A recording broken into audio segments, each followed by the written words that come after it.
मरने वाला मर गया, तीसरे दिन आप खाना पकवा रहे हैं।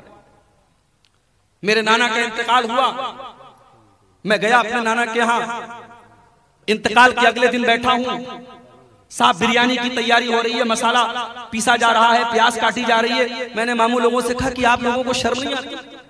कल आपके बाप का इंतकाल हुआ और आज आप बैठ करके दावत का इंतजाम कर रहे हैं। कहा भांजे ये हमारे बाप दादा की रस्म है, हमें एहसास हो रहा है हम गलत कर रहे हैं, मगर हम नहीं करेंगे, समाज को मुंह क्या दिखाएंगे। आज कितनी बिदात है जिनको बाप दादा का नाम और उनके रस्म और रिवाज का नाम देकर के समाज में जारी रखा गया। तीसरी चीज, नेकियों को बर्बाद कर देने वाली, नेकियों को नष्ट कर देने वाली तीसरी चीज बिदात। अगर इंसान बिदात कर रहा है, अगर दीन के नाम पर कोई ऐसा काम कर रहा है जो दीन के अंदर साबित नहीं है, जो नबी ने नहीं किया, जो सहाबा ने नहीं किया, बहुत बड़े बड़े काम कर रहा है, लाखों रुपए खर्च कर रहा है, लेकिन वो काम नबी ने नहीं किया, वो काम सहाबा ने नहीं किया, उसकी बुनियाद किताब और सुन्नत के अंदर नहीं है, उसको बिदात कहते हैं। और अल्लाह के नबी फरमाते हैं, मन अहदसा फी अमरिना हाज़ा मा लैसा मिन्हु फहुवा रद्दुन। जिसने हमारे दीन के अंदर कोई ऐसा काम निकाला जो जिस काम का हमने हुक्म नहीं दिया था, जिसके ऊपर हमारा सिग्नेचर नहीं है, जिसके ऊपर हमारी अथॉरिटी नहीं है, जिसको हमने अथोराइज्ड नहीं किया है, वो काम मरदूद है। उस काम के करने वाले को सवाब नहीं, अज़ाब मिलेगा। इमाम मालिक से एक आदमी ने मसला पूछा, इमाम साहब मैं उम्रा करना चाहता हूं, मैं एहराम कहां से बांधूं? मदीना की बात है। इमाम मालिक ने कहा कि एक काम करो, तुम जुल्हुलैफा से एहराम बांधो, जहां से अल्लाह के नबी ने एहराम बांधा। मदीना से कुछ किलोमीटर की दूरी पर एक जगह है जुल्हुलैफा, मौजूदा वक्त में उसका नाम अबियार अली है। और आज भी जो लोग मदीना से उम्रा करने जाते हैं तो वहीं पर बाकायदा एक मस्जिद बनी है और वहीं पे एहराम वगैरह बांध करके लोग वहां से निकलते हैं। अल्लाह के प्यारे नबी सल्लल्लाहु अलैहि वसल्लम ने वहीं से एहराम बांधा। इमाम मालिक ने कहा कि तुम्हें एहराम बांधना है, मदीना से जा रहे हो तो वहीं से जुल्हुलैफा से तुम एहराम बांधो। उस आदमी ने कहा मैं कुछ नया करना चाहता हूं। इमाम साहब मैं चाहता हूं कि मैं अल्लाह के रसूल की कब्र के पास से एहराम बांधूं। इमाम मालिक का जवाब सुनिएगा मेरे भाई। इमाम मालिक ने कहा इन्नी अखाफु अलैका फितनतन, ऐ मेरे भाई मुझे डर है कहीं तू किसी फितने में न पड़ जाए। का इमाम साहब कैसी बात कर रहे हैं? इन्नमा अज़ीदु अला ज़ालिका अमयाल। आप कह रहे हैं कि मैं जुल्हुलैफा से एहराम बांधूं और मैं कह रहा हूं कि मैं नबी की मस्जिद से और नबी की कब्र से एहराम बांधूं। इमाम साहब मैं कौन सा गुनाह करने जा रहा हूं? मेरे तो कुछ किलोमीटर बढ़ रहे हैं, कुछ मील बढ़ रहे हैं। जाहिर है अगर एक इंसान मदीना से एहराम बांध के जाता है और एक इंसान मदीना से कुछ किलोमीटर 20-30 किलोमीटर की दूरी से एहराम बांधता है, तो जो मदीना से एहराम बांध के जा रहा है उसके किलोमीटर बढ़ गए, तो उसने कहा कि इमाम साहब मेरे किलोमीटर तो बढ़ गए, मुझे तो और ज्यादा सवाब मिलना चाहिए। इमाम मालिक ने जवाब दिया नहीं मेरे भाई, तुझे ज्यादा सवाब तो नहीं मिलेगा। हाँ इस बात का डर है कि कहीं तू फितने में न पड़ जाए, इसलिए कि जब अल्लाह के नबी ने जुल्हुलैफा से एहराम बांधा और अल्लाह के नबी को ये नहीं समझ में आया कि मैं अपनी मस्जिद से एहराम बांधूं, तो वो कौन सा नेकी का काम है जो तेरे नबी को समझ में नहीं आया और तुझको समझ में आ गया। उसके बाद इमाम मालिक ने सूरह नूर की आयत पढ़ी, फलयहज़रिल्लज़ीना युखालिफूना अन अम्रिही अन तुसीबहुम फितना। जो लोग अल्लाह के रसूल के हुक्म की खिलाफ वर्जी करते हैं, डर है इस बात का कि कहीं उनके ऊपर कोई फितना ना आ जाए, कोई परेशानी ना आ जाए, कोई अजाब ना आ जाए। बिदात बड़ी खतरनाक चीज होती है। जहां बिदात आती है, उलमा ने लिखा है, मुहद्दिसीन ने लिखा है, जब बिदात आती है तो वहां कोई ना कोई सुन्नत खत्म होती है। आप देख लीजिए जहां जहां बिदातें आई हैं, अजान के पहले दरूद पढ़ने की बिदअत आई, अजान के बाद दरूद पढ़ने की बिदअत, मैयत को दफनाने के बाद कब्र पे खड़े होकर अजान देने की बिदअत जहां शुरू हुई, मैयत के दफनाने के बाद मैयत के लिए दुआ करने की जो सुन्नत है वो खत्म हो गई। नमाज के बाद, फर्ज नमाज के बाद इज्तिमाई दुआ करने की बिदअत जहां आई, फर्ज नमाज के बाद जो अल्लाह के प्यारे नबी अज़कार पढ़ते थे, जो दुआएं पढ़ते थे, उनको छोड़ने की, उनको सुन्नत को छोड़ दिया गया। जहां बिदअत आ रही है वहां कोई ना कोई सुन्नत जा रही है। और ये कान खोल करके सुन लो, कोई बिदात बिदत हसना नहीं, कोई बिदात अच्छी नहीं होती। दीन के अंदर अच्छी और बुरी बिदात नहीं है, दीन के अंदर सिर्फ बिदात है। दीन के अंदर या तो सुन्नत है या बिदात है। बिदात का अपोजिट सुन्नत है और सुन्नत का अपोजिट बिदात है, कोई अच्छी और बुरी बिदात। इसलिए अल्लाह के नबी इस बिदात को इतना खतरनाक समझते थे, अपने हर खुतबे में, हर तकरीर में अल्लाह के नबी फरमाया करते थे व शर्रुल उमूरी मुहदसातुहा व कुल्लु मुहदसतिन बिदा व कुल्लु बिदातिन ज़लाला व कुल्लु ज़लालतिन फिन्नार।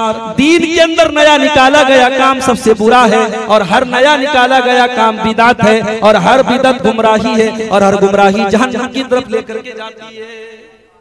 इसलिए बिदत से अपने आप को बचाओ। बिदत करने वालों का अंजाम क्या होगा? कुरान का 30वां पारा सूरह गाशिया, जो जुमा की नमाज में दूसरी रकात में आप सुनते होंगे इमाम साहब से, हल अताका हदीसुल गाशिया, हल अताका हदीसुल गाशिया वुजूहु यौमइज़िन खाशिआ आमिलतुन नासिबा तस्ला नारन हामिया। अल्लाह फरमाता है कयामत के दिन कुछ ऐसे लोग आएंगे जो बड़े डरे हुए होंगे, बड़े सहमे हुए होंगे। आमिलतुन नासिबा, जो बड़ा अमल करके आए होंगे, अमल कर करके थक चुके होंगे, इतनी नमाजें पढ़ी होंगी, इतने रोजे रखे होंगे, इतनी उन्होंने इबादतें की होंगी कि थक चुके होंगे। तस्ला नारन हामिया, लेकिन वो भड़कती हुई आग में डाले जाएंगे, वो जहन्नम में डाले जाएंगे। क्यों? क्योंकि वो अमल तो करके आए हैं मगर उस अमल के ऊपर जनाब मोहम्मद रसूलुल्लाह की मुहर नहीं है, उसके ऊपर कुरान और हदीस की मुहर नहीं है। तो बिदात बड़ी खतरनाक है। दुआ कीजिए अल्लाह हम सबको बिदतों से महफूज रखे। अगली चीज नंबर 4, हमारी नेकियों को बर्बाद करने वाली चौथी चीज, नमाज के मामले में लापरवाही। ये मत समझो कि नमाज नहीं पढ़ रहे तो सिर्फ नमाज छोड़ने का गुनाह पड़ रहा है, नहीं। अगर नमाज नहीं पढ़ रहे हो तो और भी नेकियों के बर्बाद होने का डर। दलील ये हदीस पाक है। अल्लाह के प्यारे नबी सल्लल्लाहु अलैहि वसल्लम फरमाते हैं, तिरमिज़ी की सही रिवायत है, इन्ना अव्वल मा युहासबु बिहिल अब्दु इन्ना अव्वल मा युहासबु बिहिल अब्दु यौमल क़ियामति सलातुहु। क़यामत के दिन बंदे से सबसे पहला हिसाब उसकी नमाज के बारे में किया जाएगा।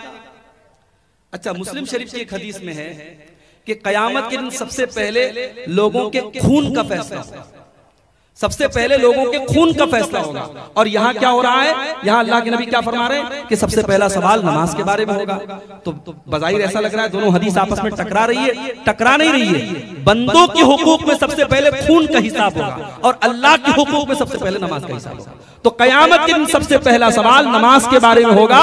और आगे अल्लाह के नबी फरमाते हैं फ़इन सलुहत फ़क़द अफ़लह व अनजहा। अगर नमाज सही है तो बंदा कामयाब हो जाएगा। व इन फसदत, और अगर नमाज का मामला खराब है, अगर नमाज के मामले में लापरवाही है, फ़क़द खाब व खसिरा, तो इंसान नाकाम हो जाएगा, नामुराद हो जाएगा। बड़े अफसोस के साथ कहना पड़ता है मेरे भाई, आज नमाज का मामला हमारा बहुत खराब है। मस्जिदें आज वीरान है, कोई गांव ऐसा नहीं जहां हमने मस्जिदें न बना ली हो। लेकिन शायर कहता है मस्जिद तो बना ली शब्बर में ईमान की हरारत वालों ने, मन अपना पुराना पापी था बरसों में नमाजी बन न सका। हम इतने बड़े कारोबारी हो गए, हम इतने बड़े बिजनेसमैन हो गए, दुकान पे बैठे हुए और हय्या अला सलाह की आवाज आ रही है और हमारी दुकान बदस्तूर जारी है, हमारा कारोबार जारी है। हम कस्टमर को नहीं छोड़ सकते, नमाज को छोड़ सकते हैं। मेरे प्यारे साथियों, जाओ आज भी सऊदी अरब की सरजमीन पर वो मंजर आप देख लो कि असर की अजान हो रही है, बिल्कुल कारोबार के पीक का टाइम है, बिल्कुल लोगों के बिजनेस के पीक का टाइम है, असर की अजान हो रही है, फौरन शटर गिर जाते हैं, फौरन दुकानें बंद हो जाती हैं और लिख दिया जाता है क्लोज, दुकान बंद हो गई, अब नमाज के बाद आइएगा। मेरे प्यारे साथियों, अपने कारोबार से कह दो कि नमाज का टाइम है, नमाज से मत कहो कि मेरे कारोबार का टाइम है। अल्लाह फरमाता है हकीकत में मर्द कहलाने के लायक वो है, रिजालुल्लाह तुलहीहिम तिजारतुन वला बैउन अन ज़िक्रिल्लाहि व इक़ामिस सलाह। हकीकत में मर्द कहलाने के लायक वो लोग हैं जिनका कारोबार उनको नमाज से गाफिल गाफिल नहीं करता, जिनकी तिजारत उनको नमाज से गाफिल नहीं करती। अगर मर्द हो, अगर हकीकत में मर्द बनना चाहते हो तो मेरे भाइयों, कुरान के मुताबिक मर्द वो है जिसका कारोबार उसको नमाज से गाफिल नहीं करे। कारोबार करो, अल्लाह और बरकत दे। हाजीपुर का इलाका पूरे कटिहार में बड़ा मशहूर इलाका है कि ये मुसलमानों की और खास तौर से शेरशाबादी बिरादरी का एक मजबूत गढ़ है, मजबूत इलाका है। माशाअल्लाह खुशहाल लोग हैं, अल्लाह आपके कारोबार में मजीद बरकतें दे। लेकिन मेरे भाइयों, आप ये कुरान की आयत हमेशा इसको अपनी थीम बना लो, इसको अपने जिंदगी का एक हिस्सा बना लो। रिजालुल्लाह तुलहीहिम तिजारतुन वला बैउन अन जिक्रिल्लाह। हकीकत में मर्द वो लोग हैं जिनका कारोबार और तिजारत उनको नमाज से गाफिल नहीं करता। तो नमाज के मामले में अगर लापरवाही करेंगे तो नेकियां बर्बाद हो जाएंगी। और आगे बढ़िए, नंबर 5, नेकियों को बर्बाद करने वाली 5वीं चीज, हुकूकुल इबाद में अगर आपने कोताही की, बंदों का हक मारा है, किसी की जमीन पर कब्जा किया है, किसी का पैसा लेकर के बेईमानी की है, किसी को गाली दी है, किसी की इज्जत उतारी है। हिंदुस्तान से आप हज करने जाते हैं, एयरपोर्ट पर या वहां जाने के बाद आप करेंसी चेंज कर लेते हैं। इंडियन करेंसी को आप सऊदी अरब की जो रियाल है उसमें चेंज कर देते हैं। क्यों? क्योंकि इंडिया की करेंसी वहां नहीं चलेगी, सऊदी अरब में रियाल चलेगा। अमेरिका में जाएंगे डॉलर चलेगा, तुर्की में जाएंगे लीरा चलेगा, आप यूके में जाएंगे पाउंड चलेगा। हर मुल्क की अपनी एक करेंसी है। क़यामत के दिन अल्लाह की बारगाह में मेरे प्यारे साथियों, जब हमारा हिसाब लिया जाएगा, और यहाँ क़यामत के दिन जब हमारा हिसाब अल्लाह लेगा और हमारे नाम आमाल में ये पाया जाएगा कि हमने किसी को मारा है, किसी का हक मारा है, किसी को गाली दी है, किसी की इज्जत पर हमला किया है, किसी का हक मारा है, तो वहां तो करेंसी में देने के लिए हमारे पास पैसा नहीं होगा। वहां करेंसी क्या होगी? अल्लाह के नबी फरमाते हैं फयोता हाजा मिन हसनातिही व हाजा मिन हसनातिही। हमारी नमाजें उसको दे दी जाएंगी, हमारा सदका खैरात उसको दे दिया जाएगा, हमारा हज उम्रा उसको दे दिया जाएगा। हमने जो भी नेकी के काम किए वो नेकी के काम उन अक़दारों को दे दिए जाएंगे। फ़इन फ़नियत हसनातुहु, अगर हमारी नेकियां खत्म हो जाएंगी और उसके बाद भी बकायेदार लोग खड़े होंगे, उसके बाद भी वो लोग बाकी रहेंगे जिनका हक हमने मारा है, अल्लाह के नबी फरमाते हैं उनके गुनाह इस इंसान के ऊपर लाद दिए जाएंगे, उसकी बुराइयां इसके नामे अमाल में डाल दी जाएंगी। दुनिया से नेकी लेके गया था, दुनिया से नमाज लेके गया था, दुनिया से हज लेके गया था, और अंजाम क्या हो रहा है? हुकूकुल इबाद के मामले में लापरवाही करने का, कि दूसरों के गुनाह इसके ऊपर लाद दिए जाएंगे नार, और उसके बाद उसको जहन्नम में फेंक दिया जाएगा। ये इस उम्मत का सबसे करीब आदमी, सबसे कल्लाश आदमी होगा। इसलिए मेरे भाइयों, हुकूकुल इबाद के बारे में अल्लाह से डरो, हुकूकुल इबाद के बारे में अल्लाह से डरो। क़यामत के दिन हमें सबका हिसाब देना पड़ेगा। अल्लाह के नबी फरमाते हैं लतुअद्दुन्नल हुकूक इला अहलिहा यौमल क़ियामा। क़यामत के दिन हर हकदार को उसका हक हमें देना पड़ेगा। हत्ता युक़ाद लिशातिल जलहाई मिनशातिल करना, यहाँ तक कि अगर सींग वाली बकरी ने बगैर सींग वाली बकरी पर जुल्म और सितम किया है तो उस बकरी को भी क़िसास दिलाया जाएगा। मेरे भाइयों, क्यों किसी के साथ बेईमानी करते हो?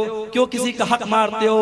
सब ठाट पड़ा रह जाएगा जब लात चलेगा बंजारा। न जमीन लेके दुनिया से जाना है, न जायदाद लेके दुनिया से जाना है, न बैंक बैलेंस लेके दुनिया से जाना है। एक न एक दिन मर जाना है, और कब मरना है कोई ठिकाना नहीं। कोरोना की एक वबा आई, हमने अपनी आंखों से देखा कितने नौजवान है जो हमारे सामने चले गए। कैंसर की बीमारी आई, एक 20-22 साल का नौजवान हमारे बनारस में, हमारा बड़ा जानने वाला, करीबी हमारा जानने वाला, बिल्कुल 20-22 साल का नौजवान और यंग लड़का कैंसर की, ब्लड कैंसर की बीमारी में मुब्तला होता है, और 1 महीने के अंदर अल्लाह को प्यारा हो जाता है। हम नहीं जानते मेरे भाइयों कब कौन सी बीमारी हमारी मौत का हरकारा लेके आए, कब कौन सी वबा अल्लाह को हमें अल्लाह के पास लेके चली जाए। इसलिए मेरे भाइयों, हुकूकुल इबाद के मामले में लापरवाही मत करो। अगर किसी का हक मारा है, अगर किसी के साथ ज्यादती की है, उससे जाके माफी मांग लो, उसका हक दे दो, इससे पहले कि क़यामत के दिन हमें अपनी नेकियों को दांव पे लगाना पड़े। मेरे प्यारे भाइयों, हुकूकुल इबाद के मामले की लापरवाही हमारी नेकियों को बर्बाद। और आगे बढ़िए, एक और चीज है जो हमारी नेकियों को बर्बाद कर देगी क़यामत के दिन, और वो चीज है अकेले में किए जाने वाले गुनाह, तन्हाई में किए जाने वाले गुनाह। बंद कमरे में किए जाने वाले गुनाह हमारी नेकियों को बर्बाद कर देंगे।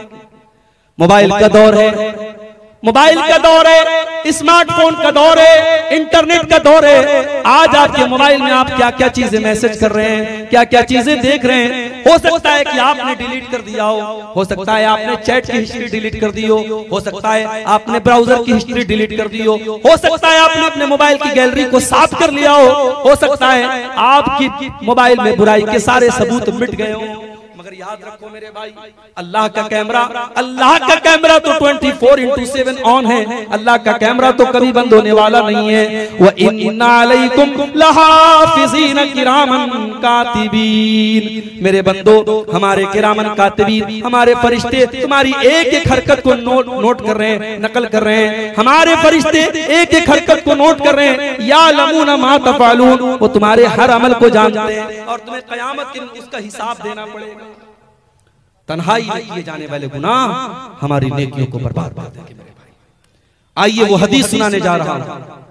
ये हदीस जब अल्लाह के नबी ने सुनाई थी तो हजरत सौबान जो हदीस के रावी हैं वो डर गए और उन्होंने अल्लाह के नबी से पूछा था, क्या अल्लाह के नबी वो कौन बदनसीब लोग होंगे, जरा खुल के बता दीजिए।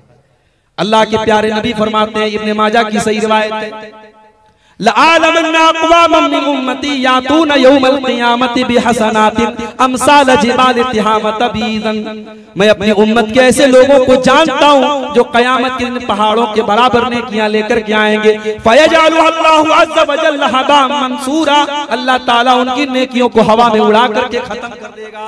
हजरत सफ़वान ने कहा, सिफ़हुम लना व जल्लिहिम लना या रसूल अल्लाह, अल्लाह नकून मिनहुम, ऐ अल्लाह के नबी थोड़ा क्लियर करके बता दीजिए, थोड़ा खोल करके बता दीजिए ताकि हम उन बदनसीबों में से न हो जाएं।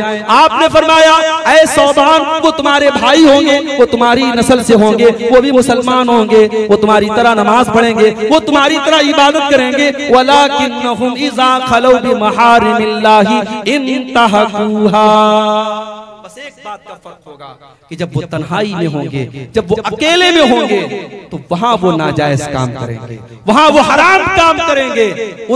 उनकी तन्हाई गुनाहों से भरी होगी। और आज मोबाइल ने जो काम बड़ा आसान कर दिया है मेरे भाई, ये मोबाइल ने ये काम बड़ा आसान कर दिया है। रात का टाइम है, बंद कमरा है, आप हैं और आपका मोबाइल है और इंटरनेट है। कौन सी ताकत है जो आपको गंदगियों से रोक सकती है? कौन सी ताकत है जो आपको बुराइयों से रोक सकती है? बस एक ही ताकत है, अल्लाह का डर। इसीलिए अल्लाह ताला सूरह माइदा में फरमाता है अपने नबी के सहाबा से, या अय्युहल्लज़ीना आमनू लयब्लुवन्नकुमुल्लाहु बिशैइन मिनस्सैदी तनालुहु अयदीकुम व रिमाहुकुम, ऐ मेरे नबी के सहाबा जब तुम एहराम की हालत में जाते हो और हालत एहराम में तुम्हें शिकार करने से मना कर दिया गया है, ऐ मेरे नबी के सहाबा जब तुम हालत एहराम में सफर के लिए निकलते हो, तुम्हारे सामने से जंगल के जानवर जा रहे हैं, शिकार के जानवर जा रहे हैं, जिनका शिकार करने की तुम्हें आदत है, जिनका शिकार करके तुम अपना रोजी रोटी चलाते हो, लेकिन आज एहराम की हालत में तुम शिकार नहीं कर सकते हो। ऐ मेरे नबी के सहाबा अल्लाह ताला ने तुमको मना किया है, तुम एहराम की हालत में शिकार नहीं कर सकते, हालांकि तुम्हारी आंखों के सामने से वो जानवर गुजर रहे हैं। ये इम्तिहान क्यों ले रहे हैं हम? लियालमल्लाहु मन यखाफुहु बिल गैब, अल्लाह ताला ये देखना चाहता है कि कौन अल्लाह से डरने वाला है, कौन बगैर देखे अल्लाह से डरता है, कौन है जो बगैर देखे अल्लाह से डरता है। अल्लाह इम्तिहान लेना चाहता है। आज मोबाइल भी हमारे इम्तिहान का एक सामान हो गया मेरे भाई। बड़ी अच्छी चीज भी है। पहले उलमा चलते थे, सफर में किताबें लेके चलते थे, नोट्स लेके चलते थे। मैं खुद तकरीबन 700-800 मेरे पास तकरीरों के नोट्स हैं। मेरे अलमारी का एक पूरा पोर्शन भरा हुआ है, वो नोट्स जो है लिफाफे में भर भर के मैंने रखे। मगर आज मोबाइल आ गया, अब जो भी नोट्स है सब मोबाइल में बन रहे हैं। जो टाइप करना है, जो सर्च करना है, आज मोबाइल से अल्हम्दुलिल्लाह पूरी तकरीर का मटेरियल आपको तैयार मिल जाएगा। हदीस को सर्च करना है, कोई हदीस आपको तलाश करना है, पहले के उलमा बड़ी मेहनत करनी पड़ती थी। 7-7, 8-8 जिल्दों में किताब है, कौन सी जिल्द में है, कहाँ है, पूरी 7-7, 8-8 जिल्दें वो पूरी खंगाल लेते थे। आज तो बड़ा सिंपल है, आपके पास शामिला का ऐप है, आपके पास मकतबतुल हदीस है, आपके पास अल-बाहिसुल कुरानी है, जो भी ऐप है कुरान हदीस की सर्च करने वाले, आप हदीस का एक टुकड़ा डाल दीजिए, पूरी हदीस आपके सामने आ जाएगी। हदीस सही है, ज़ईफ है, हदीस का नंबर क्या है, सब कुछ आपके सामने आ जाएगा। आज मोबाइल ने ये सहूलत तो बहरहाल हमें दी है, दीन का काम करने के लिए बहुत सारी सहूलतें दी है इस मोबाइल ने, मगर मोबाइल ने हमारे तकवा का इम्तिहान भी लिया है। मेरे प्यारे साथियों, मोबाइल का सही इस्तेमाल कीजिए, इंशाअल्लाह ये मोबाइल आपके हक में खैर साबित होगा। और अगर गलत इस्तेमाल करेंगे ये मोबाइल हमारी नेकियों को बर्बाद कर देगा। अल्लाह के नबी फरमाते हैं तन्हाई में किए जाने वाले गुनाह इंसान की नेकियों को बर्बाद कर देगा। और आगे एक और चीज है जो हमारी नेकियों को बर्बाद कर सकती है, और वो क्या है?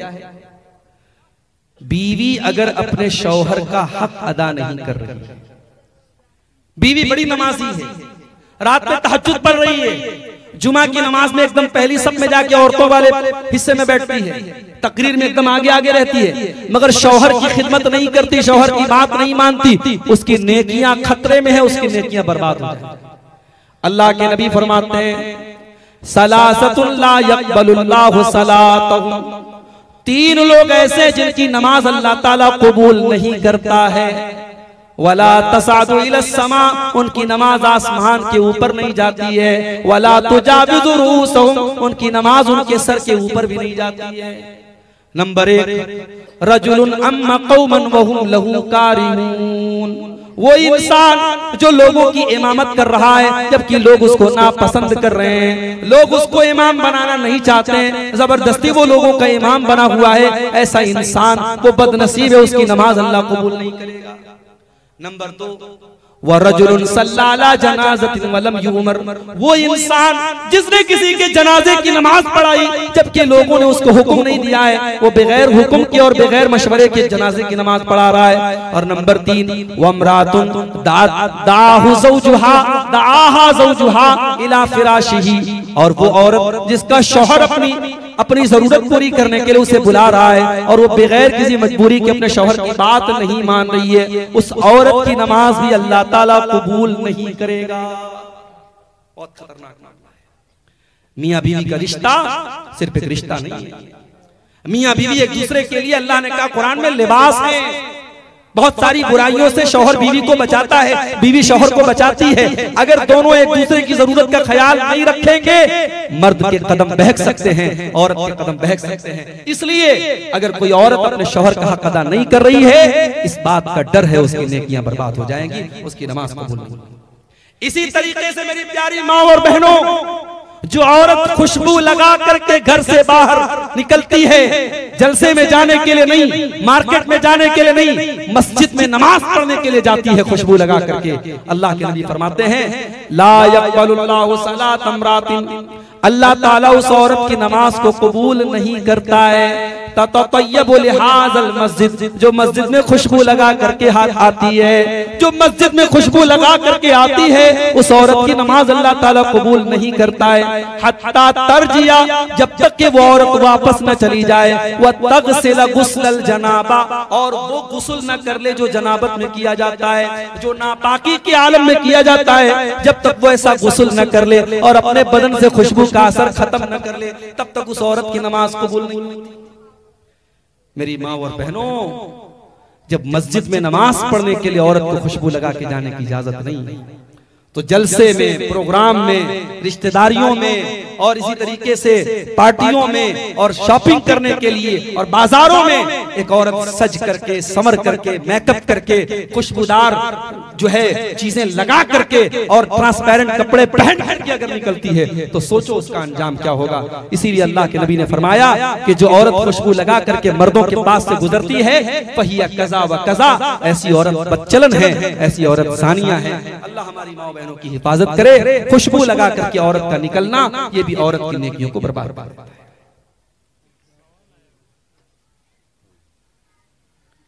क्या बेवा औरतों को जीनत करना चाहिए? जैसा कि पहले से सोने के ज़ेवरात बनते चले आ रहे हैं, पहनते चले आ रही है, और शौहर का इंतकाल हो जाता है तो क्या पहने हुए ज़ेवरात अपने जिस्म से उतार देगी?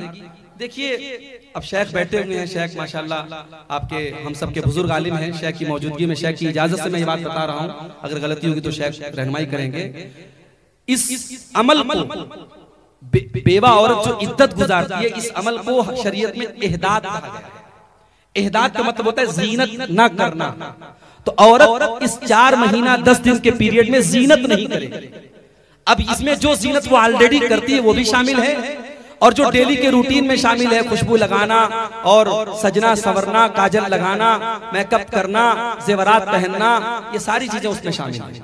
तो औरत एकदम सिंपल तरीके से रहेगी। एहदाद के लफ्ज का तकाजा यही है। वल्लाहु आलम बिस्सवाब। जो वो जेवरात वगैरह सोने के पहनती, चूंकि वो भी जीनत में से है, तो ये इद्दत के दौरान उसको नहीं पहनना चाहिए। वल्लाहु आलम बिस्सवाब। तो मैं अर्ज ये कर रहा था कि खुशबू लगा करके औरत का निकलना ये उसकी नमाज के लिए खतरनाक है। और आगे एक और चीज है जो हमारी नेकियों को बर्बाद कर देती है, और वो क्या है? कर्ज। कर्ज कर्ज किसी से कर्ज लेना, किसी से लोन लेना। भाई कर्ज तो हमारी जरूरत है ना, कर्ज तो हम लेते हैं दुनिया में, मगर अल्लाह के नबी कर्ज से पनाह मांगते।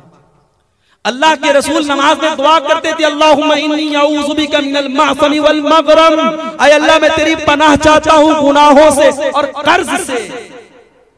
जब इंसान कर्ज लेता है ना तो झूठ बोलता है, वादा खिलाफी करता है, जबान का पक्का नहीं होता है। कर्ज इंसान बहुत मजबूरी में लेता है, ले सकता है, हराम नहीं है, मगर जिंदगी में अगर कर्ज लिया है तो उसको चुका के जाओ। अल्लाह के नबी फरमाते हैं युग़फ़रु लिश्शहीदी, जो अल्लाह के रास्ते में शहीद हो जाए उसके सारे गुनाह माफ हो जाएंगे, इल्लत दैन, मगर कर्ज माफ नहीं होगा। अल्लाह के राह में शहीद हो गया, जान चली गई उसकी, सारे गुनाह माफ हो गए, मगर कर्जा माफ नहीं होगा, कर्जा देना पड़ेगा उसके वारिसों से। यहां बाप का इंतकाल होता है तो बेटे बैठ करके बंटवारा करते हैं, अब्बा की जमीन और खेत और माँ के जेवरात किसको किसको मिलेंगे। भाई साहब, किसी के मरने के बाद शरीयत कहती है पहला काम क्या करना है? उसके कफन दफन का इंतजाम उसके तरके में से करना है। पता नहीं आप क्या क्या रिवाज, हमारे बनारस में ये रिवाज है कि इंतकाल होने के बाद जो दामाद होता है या बहनोई होता है वो आकर के पैसा देता है कफन का, दफन का, कहीं 500 देता है, कहीं 1000 देता है। तो अब वो एक तरीके से एक रिवाज बन गया है। अब ये रिवाज मुझे नहीं समझ में आता कि इसकी क्या जरूरत है। भाई अगर मैयत के वारिसीन में से जाहिर है कि मैयत का जो बहनोई है या उसका समधी है वो तो वारिस भी नहीं है। जो मैयत का वारिस है, बेटा है, बाप अगर जिंदा है तो बाप है, माँ जिंदा है तो माँ है, जो वारिस हो रहे हैं अगर वो अपनी खुशी से मैयत के जनाजे में ताउन कर दे अलग बात है, वरना पहला हक क्या है कि मैयत के तरके में से हम कफन दफन करें। दूसरा काम, कफन दफन करने के बाद मैयत के कर्जे की अदायगी। कर्जा यहाँ सबसे लास्ट में अदा होता है, पहले बंटवारा होता है, उसके बाद हाँ अब्बा के ऊपर कर्जा कितना, पहले पता करो कर्जा कितना था, पहले कर्जे को अदा किया जाएगा। उसके बाद नंबर 3, मैयत ने अगर वसीयत की है, मदरसे में इतना दे दिया जाए, कॉम्प्लेक्स में इतना दे दिया जाए, मस्जिद में इतना दे दिया जाए, तो 1/3 1/3 से ज्यादा हम वसीयत में नहीं देंगे। अगर अब्बा ने ज्यादा वसीयत की है तब भी हम 1/3 तक देंगे, उससे ज्यादा नहीं देंगे। मान लो अगर मैयत 3 लाख रुपया छोड़ के गया है तो 1 लाख रुपया उस वसीयत की जगह पे खर्च किया जा सकता है। अब उसके बाद जो अमाउंट बाकी बचा, जो जायदाद बाकी बची, उसमें मैयत को हम उसके तरके को तकसीम करेंगे। ये है शरीयत का तरीका। आज क्या होता है, लोग कर्जा लेते हैं और उस कर्जे को लिखते नहीं। आपको एक नुक्ते की बात बताऊं, कुरान की सबसे लंबी आयत आयत दैन है, सबसे लंबी आयत, और उस आयत दैन का खुलासा ये है कि जब भी कर्जा का लेन देन करो तो नोट कर लो, लिख लो। अगर औलाद को बताया नहीं है तब भी औलाद बाप की डायरी देख के समझ जाए कि मेरे बाप ने कितना कर्जा लिया था। तो कर्जा अगर 100 रुपया भी लिया है मेरे भाई तो उसको लिख लो। और कर्जे की अदायगी के बगैर आप अल्लाह के चले गए तो जब तक कर्जा अदा नहीं होगा मगफरत नहीं होगी। अल्लाह के रसूल फरमा रहे हैं युग़फ़रु लिश्शहीद कुल्लु ज़ंबिन, शहीद के तमाम गुनाह माफ हो जाएंगे इल्लत दैन, मगर कर्जा माफ नहीं होगा। और दूसरी हदीस में है कि अल मय्यतु मुअल्लकुम बिद्दैन, मुर्दा कर्जे की वजह से मुअल्लक रहता है, उसकी मग़फ़िरत रुकी रहती है जब तक कि उस कर्जे को वो अदा न करे।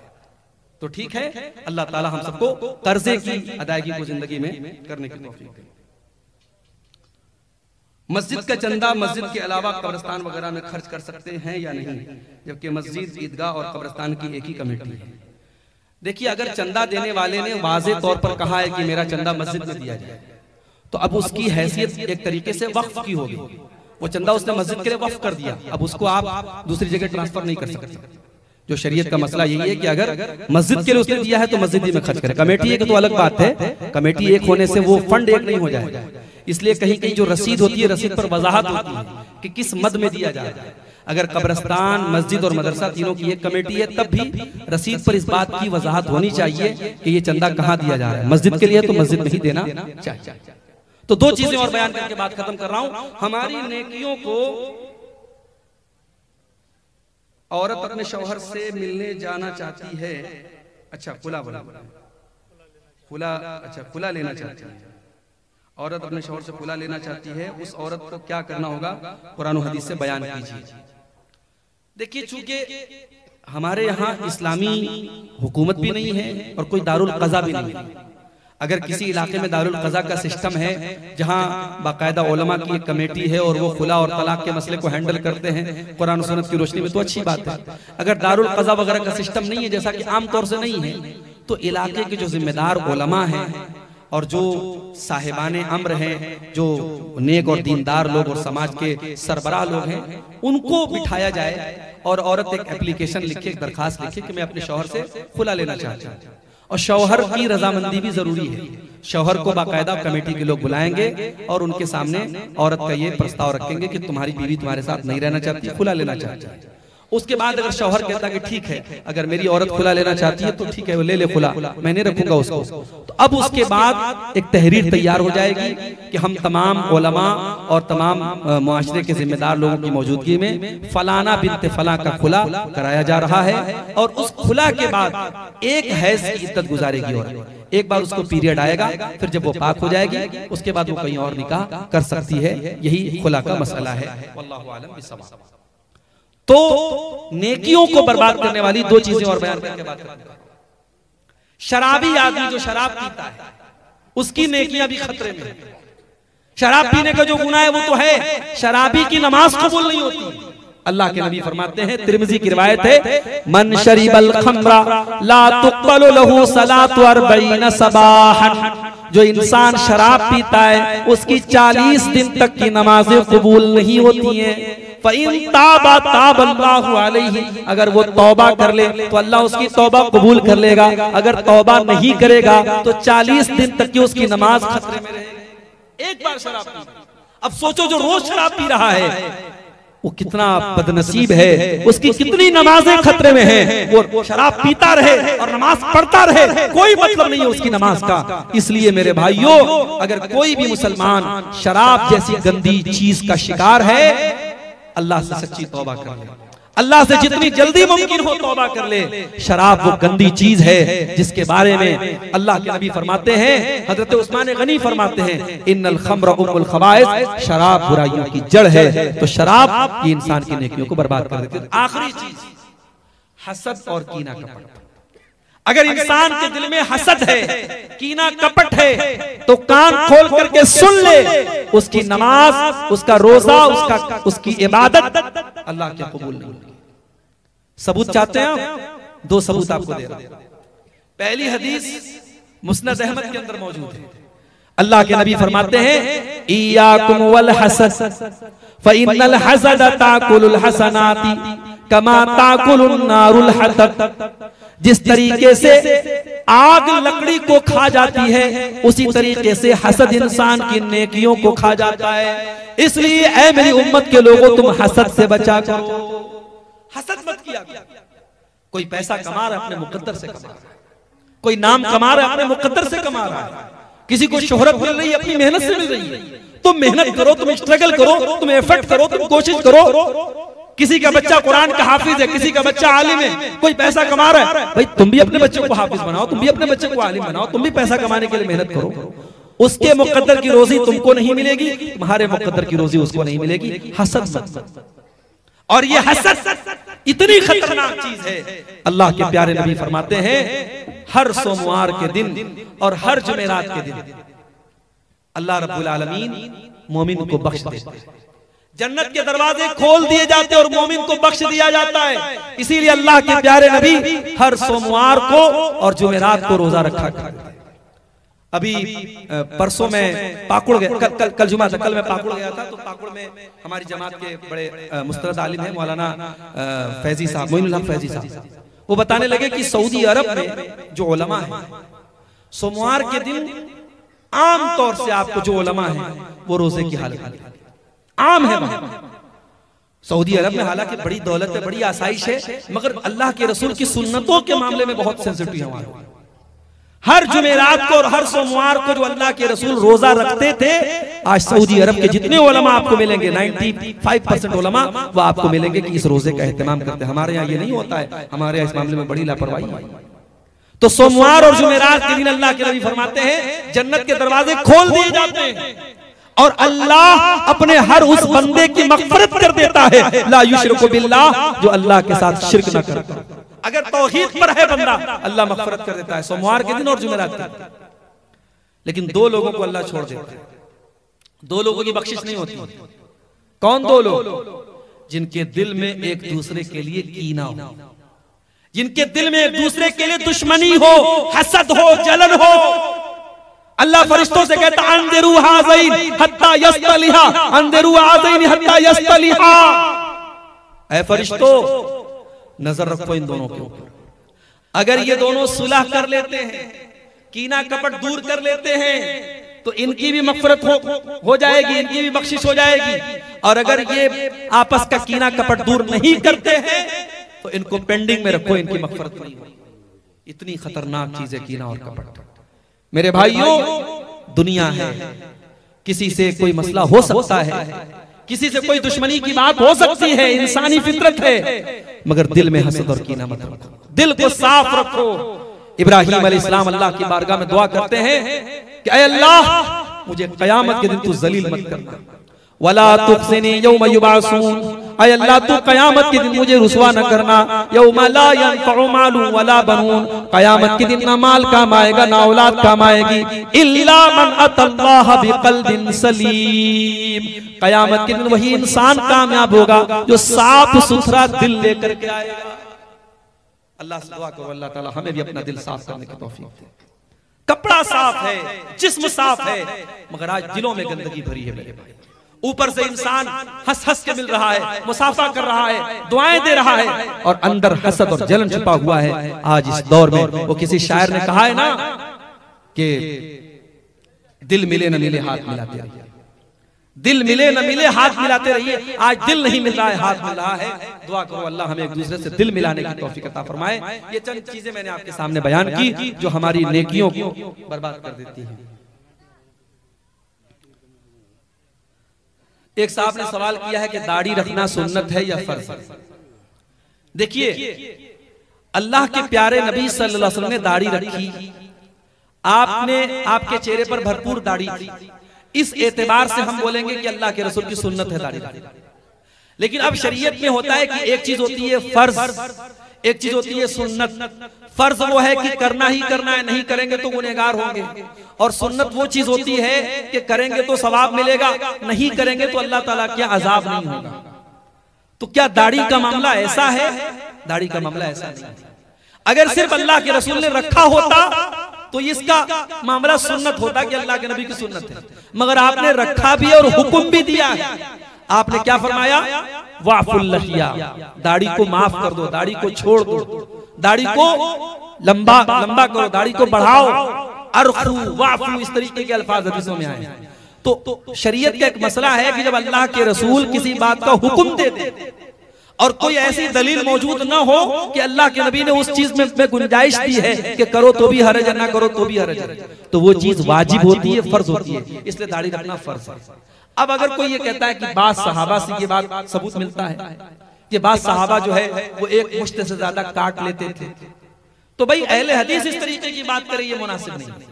जब अपने आप को अहले हदीस कहते हैं, और हमारा एक उसूल है कि अगर अल्लाह के रसूल सल्लल्लाहु अलैहि वसल्लम की सुन्नत के मुकाबले में, आपके फरमान के मुकाबले में अगर किसी सहाबी का भी कोई कौल व अमल हमें मिलता है तो हम उसे छोड़ देते हैं। ये हमारा मनहज है, हमारा उसूल है, तो हम ऐसी बात करें।